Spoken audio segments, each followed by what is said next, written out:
What's happening? You guys having fun? It's Friday night, it's 100 degrees. It took me 3 hours to go 62 miles to get here because of an accident on the 210. So I stand up once in a while.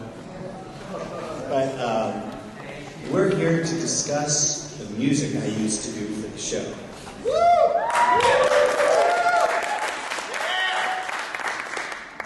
Being a musician, I'm completely unprepared and have nothing to say, so probably the best thing to do is for people to start asking questions, and that'll get me rolling and get my nerves worked out. We have a question. You, young man? Yes, hi. I'm so happy to see you and great to be here. Thank you so much for being here. My question is, please describe for us your professional relationship with Haim Saban. What was the high point and the low point? The high point was the first time I saw him in would have been like 1989 or 1990.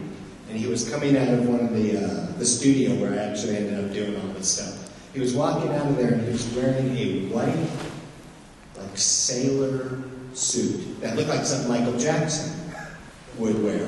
And I said, "Who's that?" to my friend that I knew. He goes, "Oh, that's Haim." And I went, was he just in the scene or something?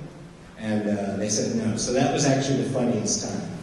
And every time I hung out with him, he was great. He always told you exactly what was going on. He was always honest. And the last time I saw him, as I was telling you, around 1997, just briefly for a moment, outside of the building in Westwood. And we chatted for a little bit, and that's it. I haven't really seen him since, but he was a very nice guy. And his wife was wonderful. They were all nice people there. I just blew a fuse from working far too many hours.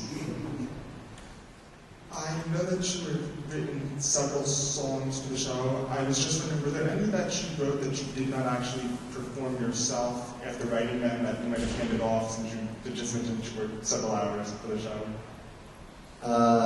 No, I think Jim Cushionary might have done vocals on something I worked on after I left. I left Saban September '95. But no, I pretty much did everything because there was nobody else to really hand it off to at that time. So after now 20 years later, so all year I've been thinking, you know, those old recordings are pretty cool, but I want to recut some stuff.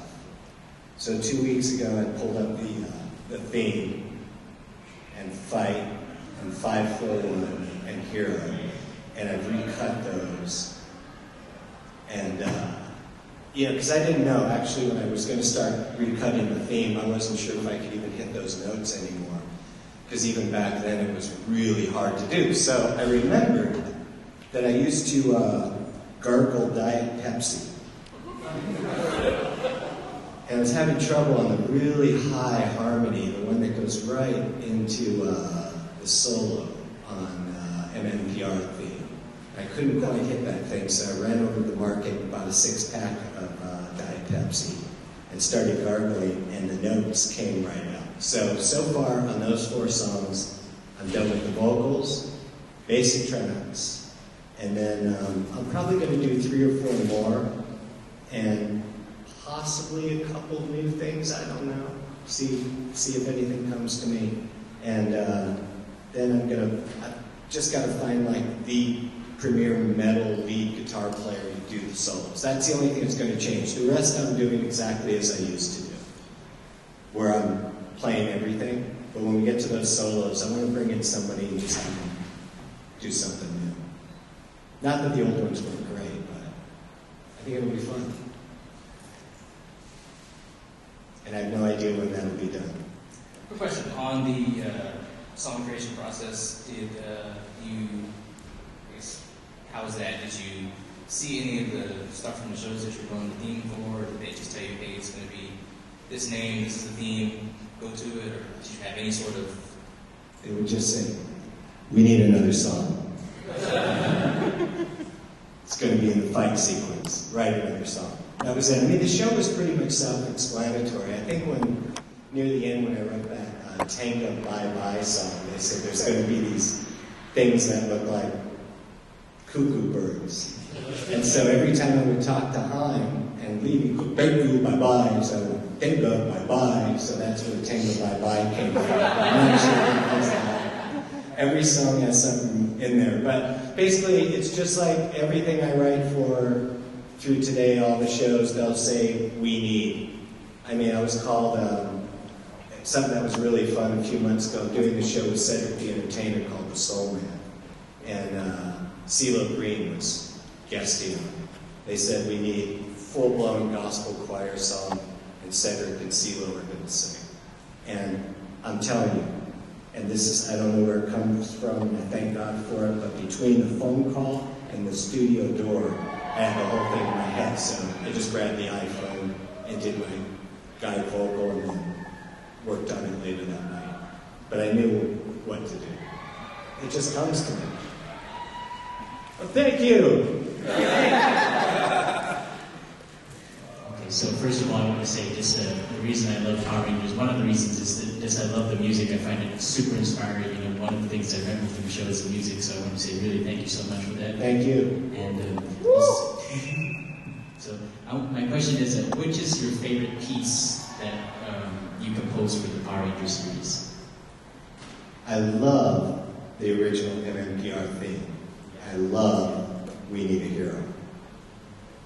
I love 541. I don't like I Will Win. I'm not going to do that song. I don't know, there's just something, I don't know, it was my exit song after I left. It was kind of I Will Win, see ya. And I don't feel that. I feel like I won. I'm through that stage. But as far as fight and all those other things, they still seem kind of pertinent. We Need a Hero. So those have been fun. But I've got to find some more to do. I'm not going to do Tanga. I'm not going to do Rita, Rita, Rita. I think Jeremy Sweet actually wrote that and had me just come in and sing it, I'm pretty sure. Thank you. Howdy, my name's Ross. Hello, Ross. And I want to let you know that I started writing poetry at the age of 9, started setting into music at the age of 14, and 40 years later I've written about 400 songs. Wow. And to be quite honest with you, my grandchildren introduced me to Power Rangers. Ouch, that's great. Ow! That's great. Ow, you. And that was about 4 or 5 years ago, and my now present stepson introduced me to the music about a year ago. Yeah. And so I want to thank you for the great music. I've really enjoyed it. I even have a ringtone. So that way I know when my stepson's calling me, I get the Power Rangers theme. And my question is, where do you draw your inspiration from when you write a song? It has always come to me. I started playing piano when I was 3, and my mom used to tell me that I never slept with, stuffed animals, that I always had records. And she died a couple years ago, and I found a bunch of photos, and there's a picture of me 3 years old with all my cousins, and I'm holding a 45. Because to that point, I kind of believed it, but you know moms. So I guess that's what I did, but at 5 I started writing, and it just happens. It's like walking. Yeah, I find that to be true. I can't sit down and write a song. It has to be something that comes to me. I have lyrics in the back of napkins and all kinds of weird stuff. Yeah, and it comes either way, and it comes these days at the worst times, like when I'm driving and I've got the idea and I want to grab my phone and there's a cop next to me and I don't want a $300 ticket for it, so I'm trying to hit the button and then, maybe he's looking over and I'm like, yeah. And I'm thinking, well, if he pulls me over, he'll let me go. Well, I've really enjoyed your music, even though it's new to me, and so you have a new fan. I'm 50s, so. I'm with you, brother. Thank you. But I think you like the new recordings. I'm going to go for a much drier, punchier Godsmack sound. It seems to work that way. Back then, the technology, everything was recorded to a couple of big 2-inch tape machines. And that's how everything was recorded up to like 2001. That's when the transition really happened. So you've got these big machines, you've got your giant console, you've got everything locking, you've got your 35-inch monitor, you have your 9-inch computer monitor running MIDI only. And you're just doing these vocals, and it sounded good. But that's pretty much why everything back then seems to have so much reverb and effect on it. It doesn't have the clarity and presence that it does now. So when I did these vocals, I just went, first of all, I was glad I could do them, but it just sounded so much better dry, pretty much. So it'll be interesting to see what happens with that. The mixing part, I never know what's going to happen. Hi. Did you do the White Ranger theme song? Yes. What was the inspiration behind that? Because it's one of my favorite songs out of the whole series. Yeah, it was a fight to come up with because they kept, just like what they had done to me, I'll backtrack a little bit. It seemed real easy. It was Mighty Morphin Power Rangers. I was Ron Wasserman. I created Aaron Waters. My middle name's Aaron. Wasserman means water man. So I created that as the singer so I could yell at myself in the studio. And then they came in, they said, oh, now we're going to have the White Ranger. We need a song for that. We're having this character. You're now the Mighty Raw. So everything started spinning out of control. But it just, it's another one that just kind of came to me. And luckily another good one. Like you were listening to like choirs, and you were like, oh, No, I probably had some new choir samples that day and started pulling them out. okay. It's right at the moment. It's like the new part that I put on We Need a Hero and the breakdown in the bridge. It just kind of happened with some new sounds I had. It'll be a little different. Luckily, the gal who sang on the original is my wife, so I'll be able to get her in to do some stuff for free. All right, thanks. Now that he talked about the White Ranger song, I wanted to ask about the Green Ranger song. Because... Yeah, it was getting a little ridiculous. Yeah, because there was a pilot for VR Troopers that was Cybertron, that was with Jason David Frank in it. And I heard the Cybertron song, and it sounded a lot like the Green Ranger song. Yeah, well, that was probably, we probably had the Cybertron song, and they said it's green, and I found a way to fit it in. Yeah. Remember It was that? Oh, go ahead. Yeah, sorry. It was copyrighted for Hasbro for Transformers, but they had to get rid of it. Oh, nobody even knows who owns anything anymore. Yeah, and Tommy was popular, so they kept him, and then they did. Well, it's the same thing with Power Rangers. It was originally Metal Man, and that's when I did this first non-vocal rock theme for it, because he was just kind of, and I'm not sure it was the same footage he ended up getting, but there was something, I remember that night, I wrote this metal thing, and I went, this is what these shows should be. And, you know, really, we all have to thank Fox, the Fox network, because if they had not approved the original theme so quickly, within 24 hours, that show probably would have ended up sounding like, you know, Inspector Gadget. Because the metal thing, yeah, but that wouldn't have worked for Power Rangers. Yeah. Just like I don't think the orchestral scores have ever really worked. Because you have all this action and sound effects, and you have a string pad in the background. That So just the has a very movie vicious... version, put in like the movie version that was like orchestral. The first movie, they gave me scenes to cut. I was in 20th Century, I cut them. And I did the same thing I did on the show. And then they said, you'll have, I can't remember, 6 weeks to score the film. And I went, all right, I'll need a lot of people. And I was calling some friends to pull them into the play. So I thought we'll do a full rock score. And then it turns out my name would have been on as composer. See, the gloves are off since it's the bottom line. I'm not angry about not getting the show, but there's no reason for me to be overly friendly. Because my name would have shown as the composer for this stuff, they pulled me off the film. Then that was kind of the final straw. Oh, how did I go there? I always do that. It's because my wife never lets me talk. I'm not used to it. How often do you think about Power Rangers and your work on the show? Because for us, you know, your music is on our iPods, it's our ringtones. I mean, it means so much to us, but I'm just wondering, how much does it mean to you? I mean, I know you're doing other things, but I mean, for this body of work, it's so important to us, but I just want to know how it is for you. Well, I never really listened to it that much, maybe every once in a while, but it's like anything you create on your own. And like I've done with everything, once it's done, I mean, I've still never watched, and I've done, or had part of, contributed or scored now close to 1,200 episodes of television. I've still never watched them. Now I watch them when we're mixing, like the show Soul Man or Hot in Cleveland, I'm there, Warner Brothers, and I watch it there, but I never watch it broadcasted, so I don't really go back, ever. Same with the stuff with my wife, with the stuff with all the DJs. I maybe listen through once, do the work, and I don't go back. And it's usually because every day I am writing. I never have time to listen. Only in the car, and then there always seems to be something I don't want to listen to there. Hello. First of all, I'm a big fan. Thank you for everything you did with Power Rangers music and everything. I think I would have liked it half as much as I did without your music, so thank you very much. Pretty much towards the future, I want to ask you, what kind of relationship do you have with the current Spawn brands, and will we ever see Ron Wasserman produce Power Ranger music ever again? Beyond the stuff I'm redoing, probably not, because when they were coming back with this series, Jonathan Zactor shot me an email, and I said, I'd love to do it. And he said, we'd love to have you.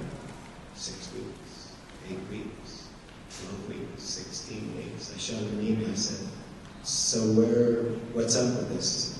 We found somebody. Thank you for your interest. Oh, very short. And that's the day if there weren't people under 16 in this room. I said, gosh darn you. Well, also I wanted to ask... Because I wanted to rock again, you know, it's like my wife, we do light stuff. It's Sarah McLachlan meets Radiohead and the shows. It's just, I really had that desire to do it. It's in me, it's just been kind of hidden behind soft love songs. Well, you mentioned re-recording. I'm walking kind of late. I don't know if you touched on it before. But what exactly are you recording for? Are you going to be releasing? Yeah, I'm just going to do it. So just re-recording for the sake of releasing it? Just for the sake of doing it. Cool. Because I can't believe it's had these kind of legs. I mean, 20 years, and I just figured... And I listened back through the theme, and I went, that sounds good, but I think maybe I could do better. But I didn't tell anybody. Not a soul, not even my wife. Also, if you could do me this big favor, can you go back on Ranger Board and post both of your versions of Fight Back? Because I've lost my version of the very first one, the one that sounds really like static or more noisy. Which one was this? Fight Back, when you originally released it over on Ranger Board. I remember that you said there was one, and you said, what do you guys think of this one? That song. And then you went back and cleaned it up. And I'm looking for the original one, and I cannot find it. Yeah, chances are I won't have it, but because when I do the new mixes, the old ones don't get archived. The files do, the Pro Tools files, but I usually dump the mixes. Okay, thank you very much. Sorry about that. That's okay. Thank you. Which composers do you get inspired by, or the people that you inspire you to become a composer? I always loved Gershwin. I listened to a lot of Gershwin when I was a kid, which has, of course, nothing to do with what I ended up doing. Right? So a lot of Gershwin, Samuel Barber, and obscure top 40. I was very much into Black Sabbath and Pink Floyd and Ozzy. So when my friends were back in the, I can't remember, maybe the late 70s, early 80s, there was this weird cowboy phase in Los Angeles, which no one remembers because it sucked. And all my friends started wearing cowboy hats, and I, was not doing that. So it had to have some depth to it, but especially Black Sabbath. I've lost a good part of my hearing to that way back then. And I met Ozzy about 10 years ago briefly, and if you ever meet him, just look at his forehead, don't look at his eyes, because his eyes are they're moving all over all the time. But very nice guy. Thank you very much. Hi. First of all, I want to say, as a kid, I listened to the rock album all the time, grew up with your music, love your music to this day. Thank you. I want to know, do you think we'll ever get instrumentals of your songs? Because you would hear them on the show. You will on the ones I'm recutting, yeah.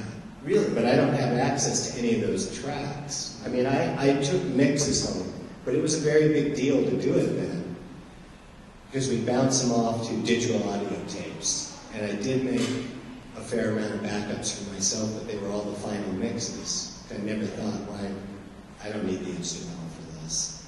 You know, in hindsight, I wish I would have broken out each track and done it, but the time didn't permit back then. And there was no real way to do it. Okay. Yeah, but yeah, I'll absolutely do that on the new stuff, because I'll have it, which will make it easy. But thanks. Can you please talk about the SPD theme? Do you remember they invited you? Oh, okay. My blood was boiling on that. That was great. I remember that call from Disney, and I remember that, just like the original theme, it took about 2 hours to write, and I sent it off to them, and the next day they went, "It's perfect, we have some changes." Which is what always happens. We love it, everyone loves it, it's perfect. Here's our changes. And the changes, I think, which is why I'll get emails and I'll send it to people and they go, "That's not the version they used." And I don't know, maybe they added more sirens or something, but mine was a little bit cleaner, but they had me rewrite a couple things on that. But that was really fun. And then Mystic Force, I wrote the rock theme, they went, "It's perfect. Absolutely love it." Okay, little change. They wanted a rap version. Yeah, perfect. Yeah, because when you think Power Rangers, I know when I think about action and fire, big stuff going on, I think rap. I think Snoop Dogg in my head. That's what we should do. And it was about magic. Yeah, magic rap. Yeah, that was pretty. And then I put the rock version online. I think at Ranger Board or something. We love it. And then I got the call from Disney saying, "Why did you do that?" And I said, "I can do that." I said, "You're not allowed to do that." And they said, "Show me the paperwork." And I said, "Well, you're not supposed to do that." And I said, "Not supposed to and you can't are two entirely different things." And that's the last time I chatted with Disney. But Disney is known widely in the business as mouse pits. Everybody in the business calls them that, and there's a reason for it. They are cruel and cheap, and they cannot make a decision. And I'm so glad I've gotten to the point in my career where I can say that with no fear.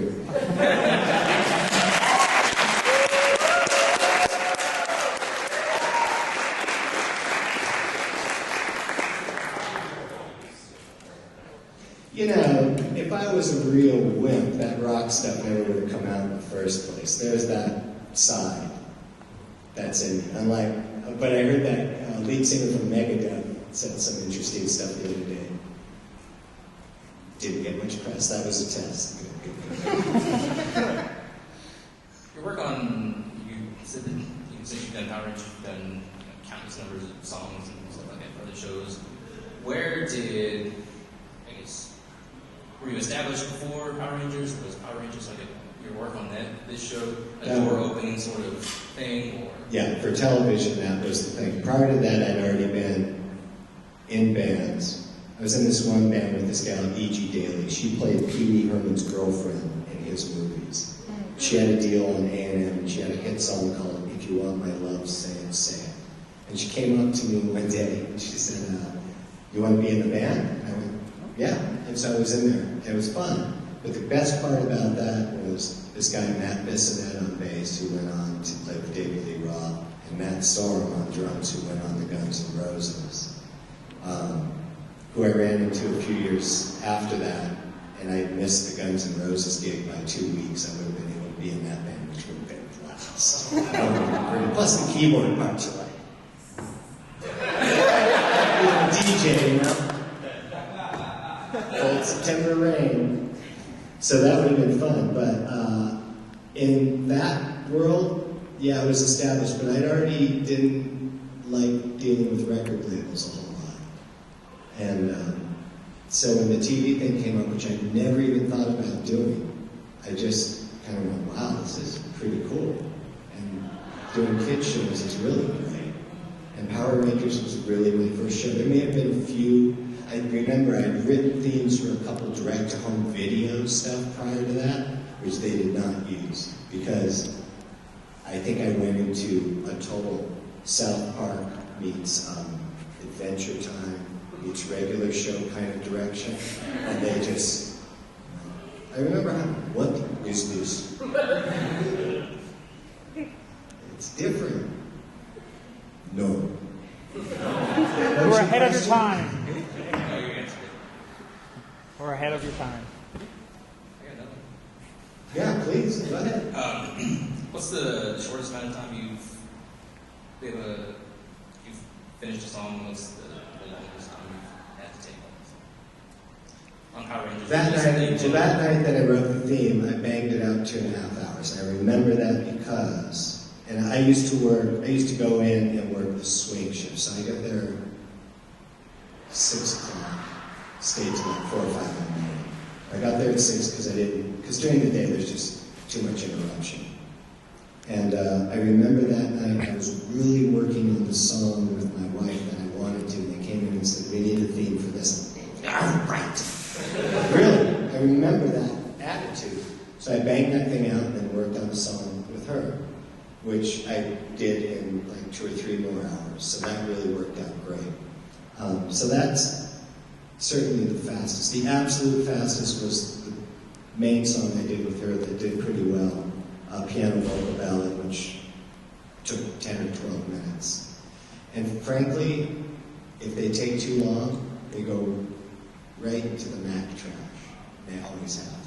Because if it ain't happening, it ain't gonna happen. What's like the cutoff things that you've established for yourself? Or Cut does it off just vary? This sucks. And I could be an hour in or 5 hours.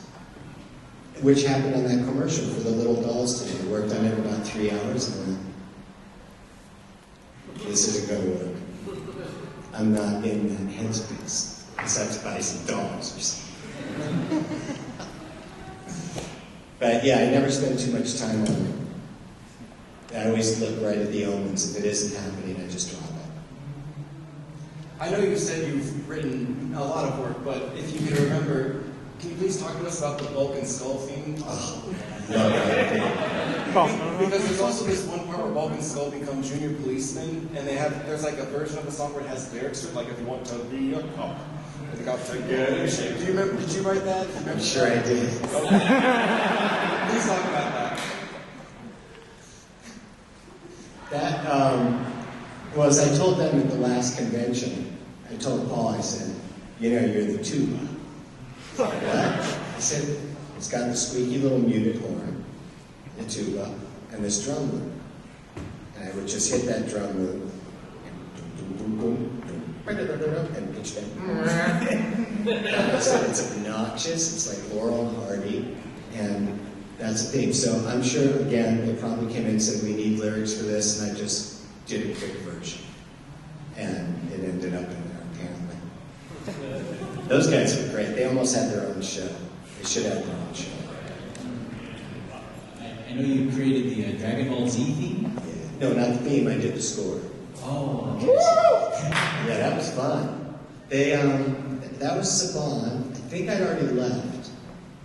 And they said, we have this thing. Do you want to score it at home? And I went, yeah, and I remember I had a VHS player, one keyboard, an old Mac LC3, and I would just look at it on my television and I went, well, I can't really score the picture here that easily. It's really hard to do back then.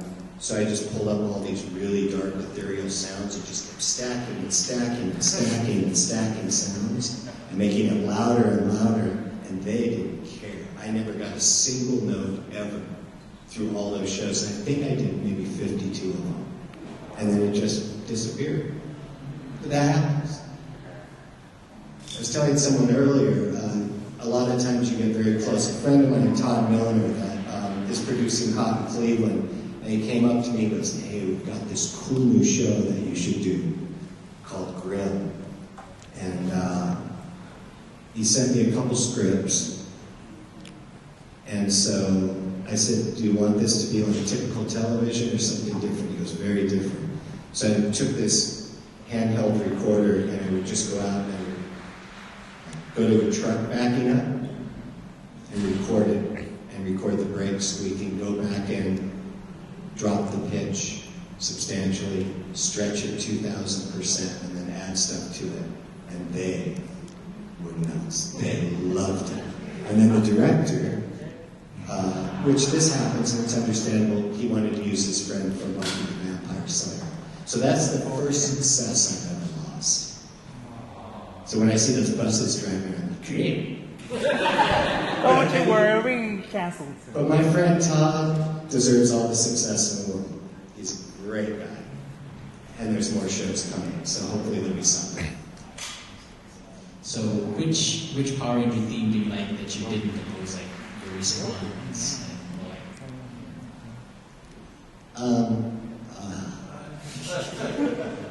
Well, to be honest with you, I haven't really probably heard them all.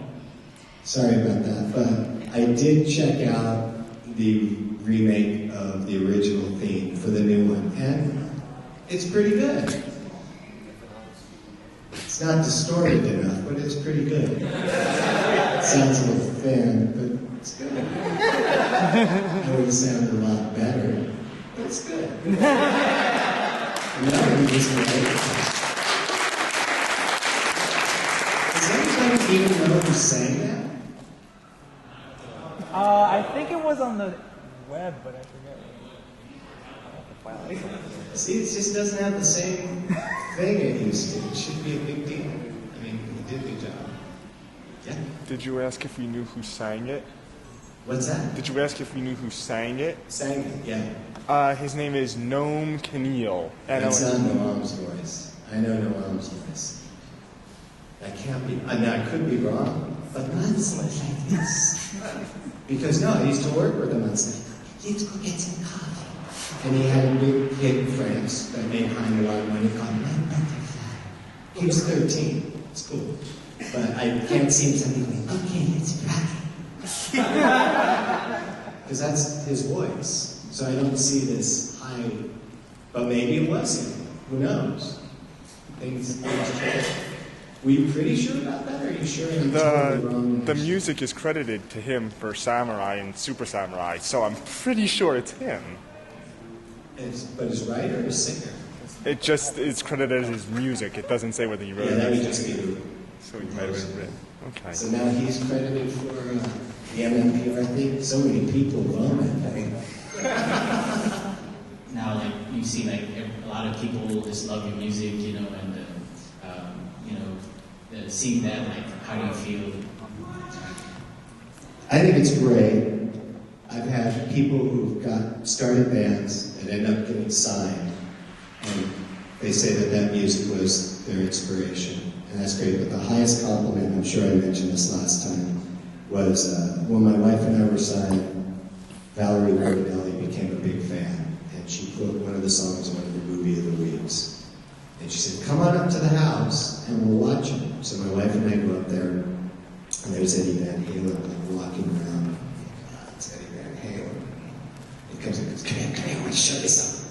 So we go over, takes me over to the refrigerator, opens the refrigerator, pulls out, and it's a bone in a bag, and he says, not for soup. It's my hip bone. You know who I am? I said, yeah. I was in a band called Van Halen. I'm like, well, I've been on the planet, so yeah. So we got to talking. He goes, so you wrote that Power Ranger thing? Yeah.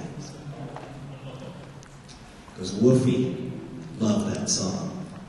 Took me a week to learn the damn thing. He goes, how did you do that high triplet guitar part? I'm like, well, you were the inspiration for sure. And I said, it was done in a computer. It's fake. Yeah, it's fake. Yeah, I know. Like, well, I couldn't exactly call you to come in and play it, but that was the highest compliment ever.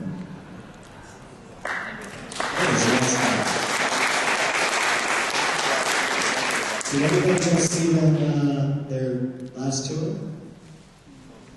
Yeah. Yeah, that's why I stopped. But did you ever get a chance to work with Buckethead at all? No, Because I know. He gets credited, and he's like one of my big inspirations. Yeah, it's great. As far as I know, he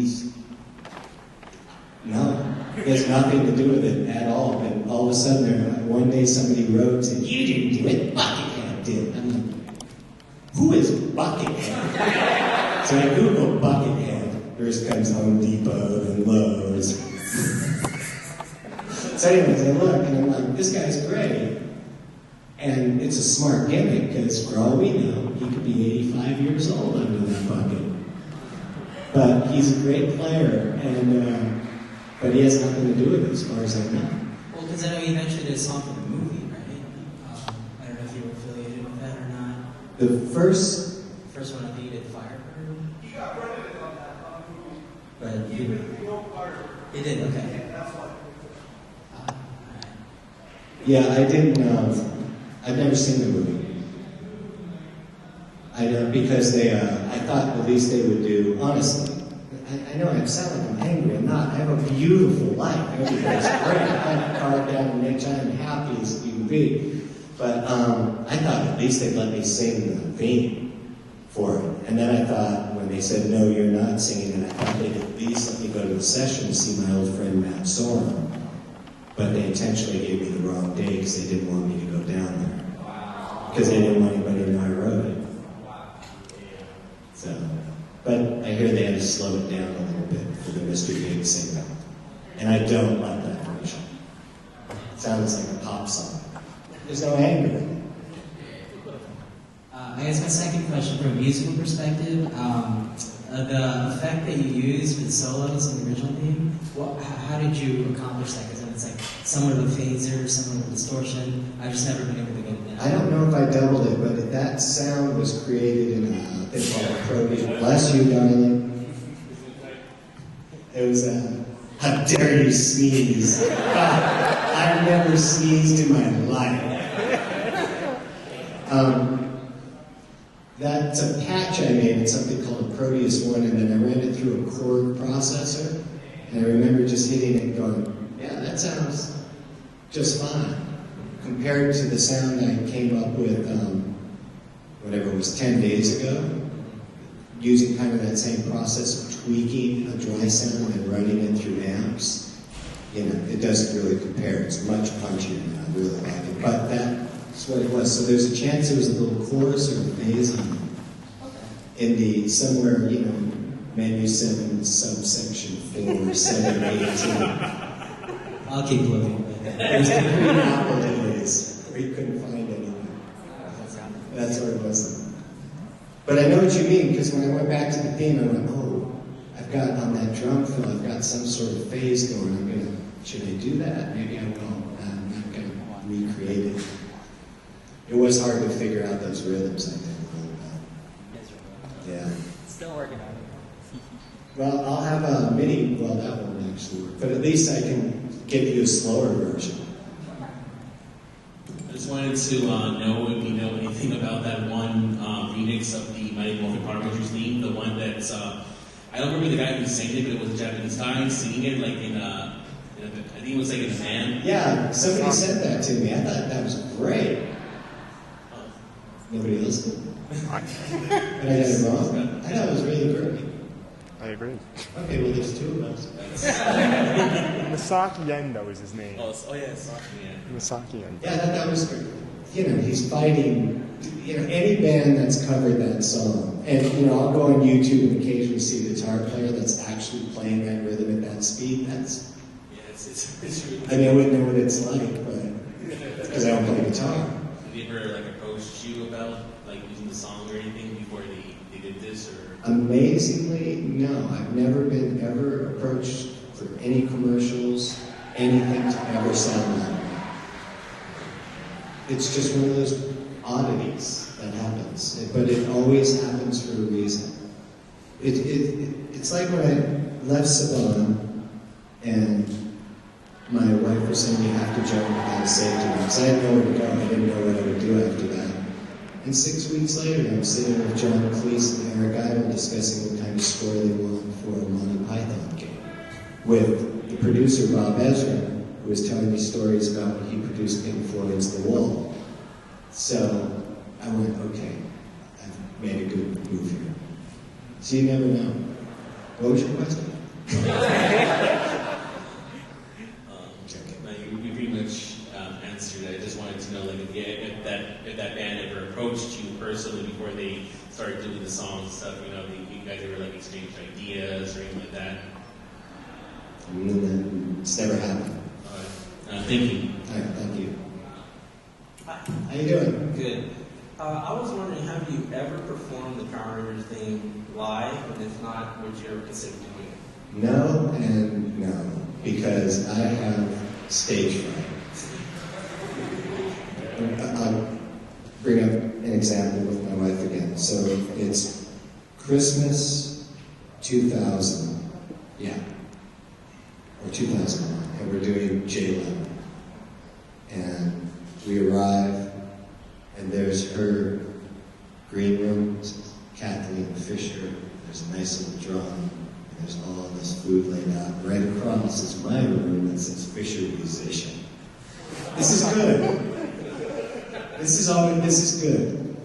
So, but we go up there, and they have you ahead of time behind the script. You're waiting, and it'll shoot up. It's hot.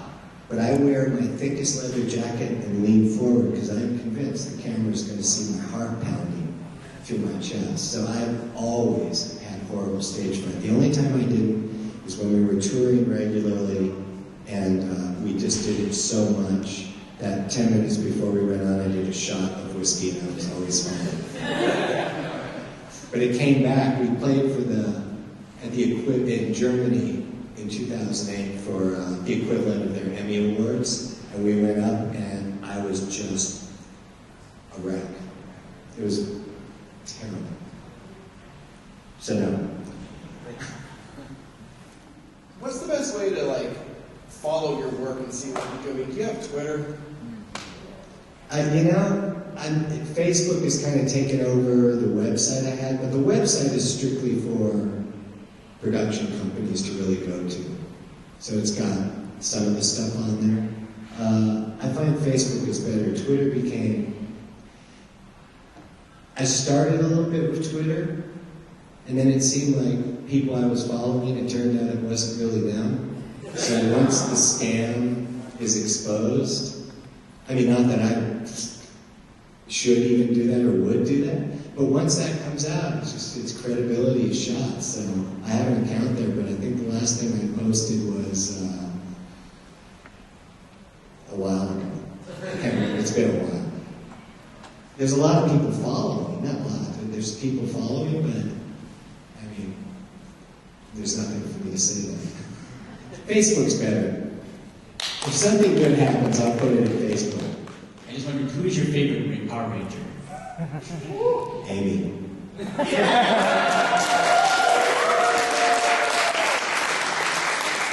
She came to record one night, and so, we hung out a couple hours.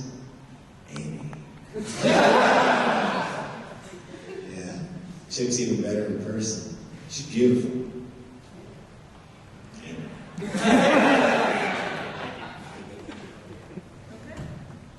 Okay, everyone, thank you for coming to this panel. Thank you, guys.